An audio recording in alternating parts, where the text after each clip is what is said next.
Senadora Elisiane. Senhor, muito obrigada. Eu queria perguntar inicialmente aqui ao depoente, quando ele, no início da sua fala, o senhor fez várias referências bíblicas, né? Leu passagens bíblicas muito bonitas, palavras de Jesus Cristo para a humanidade. Eu pergunto ao senhor, só para... Eu acho que é uma informação que não vai atrapalhar em nada a sua decisão, que o senhor está assegurado aí e, portanto, está se reservando ao direito de não falar, mas qual é a sua religião? Só para eu tirar dúvida. Senhora senadora, permaneço em silêncio. Mas o senhor não pode nem dizer qual é a sua religião. Eu gostaria de sugerir a todos que tenham interesse em conhecer um pouco mais da obra humanitária que eu realizei em Roraima. Uma questão de ordem, senhor presidente. Não, eu queria... Senhor presidente. Só falta fazer Uma questão de ordem, senhor presidente. Vai vender livro aqui, não. Se o depoente... Não vai vender livro aqui, não. Se o depoente não se dispõe a falar, ele não tem direito a fazer proselitismo, autopropaganda, autopromoção, porque isso é um escárnio, um desrespeito a esta comissão. E sorriu da morte dos brasileiros. Não, então o senhor não vai dizer qual é a sua religião, mas a informação que eu tenho é que o senhor é da igreja dos mormons, o mormon, não é isso? Que faz aquela presença em relação às residências e faz... pelo menos coloca a Bíblia Sagrada como um dos elementos dessa caminhada. Então, se estiver errada, Vossa Excelência, o senhor pode, na verdade, me corrigir. E aí, no início da sua fala, o senhor fez várias referências a passagens bíblicas, que todos nós sabemos o que significa a Bíblia, sobretudo para a sociedade brasileira, onde nós temos aí um percentual de maioria esmagadora cristã no nosso país, né? E eu inicio ao senhor fazendo a pergunta acerca de qual era o seu interesse acerca da aquisição de vacinas para a iniciativa privada. A Câmara dos Deputados, inclusive, tivemos lá a tramitação e votação do projeto de lei que estabelecia, por exemplo, a compra pelo setor empresarial e que seria direcionado essas vacinas para os seus funcionários. O senhor teve interesse nesse tipo de aquisição de vacinas? Senhora senadora, reservo o direito de permanecer em silêncio. Certo. O senhor fica em silêncio, senhor Wizard, mas a imprensa deixou muito claro, na verdade, o seu interesse em relação a essa aquisição de vacina. E o senhor fala de Jesus Cristo. Jesus Cristo, a essência de Jesus Cristo, era amor aos pobres, aos excluídos. Inclusive, quando alguém chegou para ele e perguntou, um homem muito rico, naturalmente, talvez com as posses que o senhor tem, que, aliás, o senhor tem um patrimônio muito importante, perguntou para ele o que ele deveria fazer para segui-lo. Ele diz, olha, vai, entrega os teus bens aos pobres e siga-me. É claro que Jesus Cristo não é contra alguém que tenha efetivamente algum recurso financeiro, mas Jesus Cristo é contra a concentração, a falta de olhar, da entrega, da solidariedade, para olhar para as pessoas de fato mais excluídas. E naquele momento ali, a posição de Jesus era exatamente essa. Se aí eu vou parafrasear para os dias atuais, se você está diante de uma pandemia e você tem acesso à vacina, dê acesso aos excluídos. Dê essa vacina à população mais pobre, à população de fato que precisa. E no Brasil, senhor Wizard, nós temos o SUS, que é o Sistema Único da Saúde, que estabelece exatamente... Presidente, está difícil falar, presidente. No Brasil, senhor Wizard, nós temos o SUS, que é o Sistema Único de Saúde, que estabelece exatamente isso, a saúde plena, universal para a população brasileira. E dentro do SUS nós temos exatamente o Plano Nacional de Imunização. Ou seja, quando eu receber a vacina, eu tenho que distribuir essa vacina para estes excluídos, para estes pobres, para esta população que está em situação de maior vulnerabilidade, exatamente como Jesus orientava.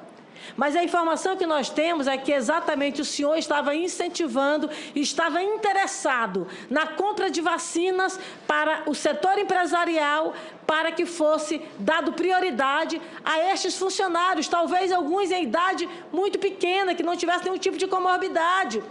Ou seja, totalmente contrário àquilo que o senhor iniciou falando agora, exatamente sobre Jesus Cristo.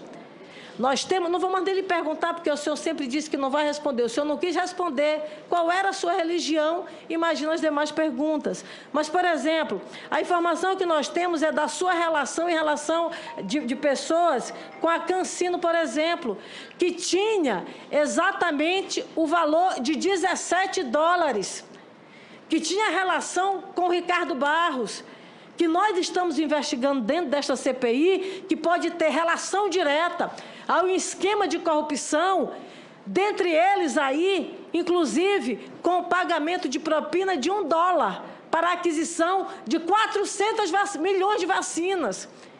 Isso significaria, na prática, só em propina, R$2 bilhões. O senhor pode ter certeza que isso é totalmente contraditório com o que ensinou o nosso Senhor Jesus Cristo. Eu lhe pergunto, o senhor tem noção de que a sua orientação, as suas lives, as suas informações acerca do incentivo, por exemplo, do uso da hidroxicloroquina, o que é que isso resultou para a vida dessas pessoas? Nós tivemos no estado do Amazonas o uso, por exemplo, de nebulização com cloroquina, que pessoas vieram a óbito. As pessoas, de fato, morreram. E a comercialização dessas empresas, senhor Wizard, ela teve um aumento de mais de 60% no seu faturamento. Algumas chegaram a ter um faturamento anual de mais de R$1 bilhão.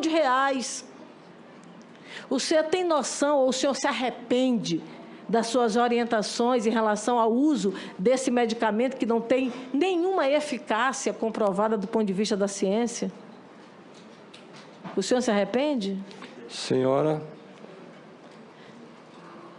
senadora Elisiane. Senadora Elisiane, vou permanecer em silêncio.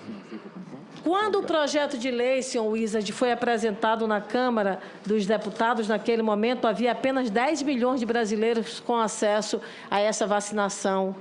Ou seja, precisaria de muita gente no Brasil ainda, de fato, para ter acesso a esta vacinação.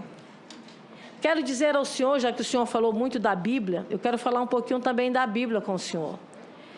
Tem uma passagem muito importante, eu coloco isso muito na minha prática de vida, que é exatamente, alguém diz assim, Elisiane, você é uma pessoa muito combativa, você parte realmente muito para o enfrentamento.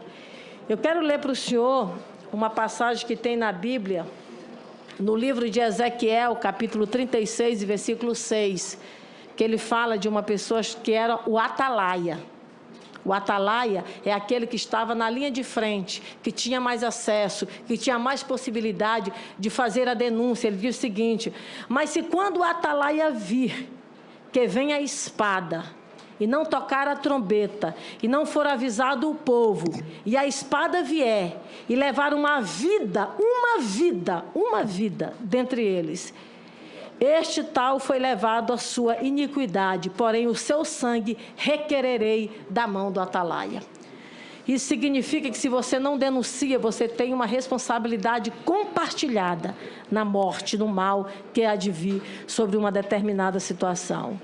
O senhor, pela sua posição estratégica, próximo, sobretudo ao ministro Pazuello, e o senhor colocou que o senhor foi para a Venezuela, por exemplo, fazer essa ajuda humanitária, o senhor estava ali numa posição também de atalaia, seu Wizard. O senhor poderia ter tido mais efetividade, denunciado. Quando a gente vê um vídeo aqui, o senhor rindo da morte de 5 pessoas... Aí o senhor diz, olha, elas morreram porque não tiveram isolamento. Que fosse uma pessoa, senhor Wizard. Uma vida vale muito, significa muito. E no Evangelho de Jesus Cristo, que é a graça, que é a solidariedade, que é a partilha, significa muito. Não é mais olho por olho, nem dente por dente, nem um fio da espada, é o perdão, é a paz. E é exatamente isso que Jesus Cristo realmente nos ensina. É por isso que Jesus, senhor Wizard, ele era muito revoltado com hipocrisia. Ele era muito revoltado quando alguém não cumpria aquilo que ele determinava. E algumas vezes ele foi até um pouco mais áspero, sabe? Ele chamava de hipócrita. Olha uma das passagens mais belas que nós temos aqui em Mateus 23, 27 a 28. Ai de vocês, mestres da lei, fariseus hipócritas! Vocês são como sepulcros caiados, bonitos por fora, mas por dentro estão cheios de ossos e de todo tipo de imundície. Assim são vocês, por fora parecem justos ao povo, mas por dentro estão cheios de hipocrisia e de maldade. A hipocrisia é algo abominável, é repugnante, é revoltante. E Jesus Cristo colocava isso de forma muito clara. Não dá, por exemplo, para a gente estar numa situação estratégica, como o senhor foi colocado pela sua posição lá ao lado do ministro da Saúde, e de repente não agir, não fazer efetivamente a sua função. Isaías 1:23 diz o seguinte: seus líderes são rebeldes, amigos de ladrões, todos eles amam o suborno e andam atrás de presentes. Eles não defendem os direitos do órfão e não tomam conhecimento da causa da viúva. Jesus esteve ao lado dos pobres, dos órfãos e das viúvas, dos excluídos. Eu quero dizer ao senhor, finalizando a minha participação aqui, que o senhor, eu, o presidente, o relator, todos nós que estamos aqui nesta comissão, que estamos numa situação totalmente diferenciada da maioria esmagadora da população brasileira, nós temos uma responsabilidade dupla. Nós temos uma responsabilidade grande com a sociedade brasileira. Provérbios 18:21 diz o seguinte: a morte e a língua estão no poder, ou melhor, a morte e a vida estão no poder da língua, e aquele que a ama comerá do seu próprio fruto. Estou fazendo várias exposições da Bíblia porque o senhor iniciou falando exatamente da Bíblia, exatamente do que é Jesus Cristo de Nazaré. A diferença entre a morte e a vida pode ser uma orientação. A diferença entre a morte e a vida pode ser um conselho. Um conselho mal dado pode levar a milhares de vidas no Brasil. É claro que a gente está vivenciando agora, e para mim fica muito mais claro, que não foi apenas negacionismo, não foi apenas uma questão ideológica, foi corrupção mesmo, $1 por cada vida, porque uma vacina significa a vida das pessoas. Mas eu quero que o senhor vá para casa fazendo essa reflexão. O senhor que chegou, a posição econômica que o senhor chegou e se propôs a ajudar humanitariamente as pessoas, essa ajuda ela tem que ser transversal, ela tem que ser para as pessoas que estão mais humildes e as pessoas que estão do seu lado na orientação, porque é o que a Bíblia nos ensina, a orientar, sob pena de não levarmos ou de levarmos sobre os nossos ombros o sangue dos inocentes. É este o cenário que a gente está vivenciando hoje no Brasil. E é lamentável que o senhor não possa ter respondido aqui a esta comissão. Muito obrigada, presidente. Senador Elisiane.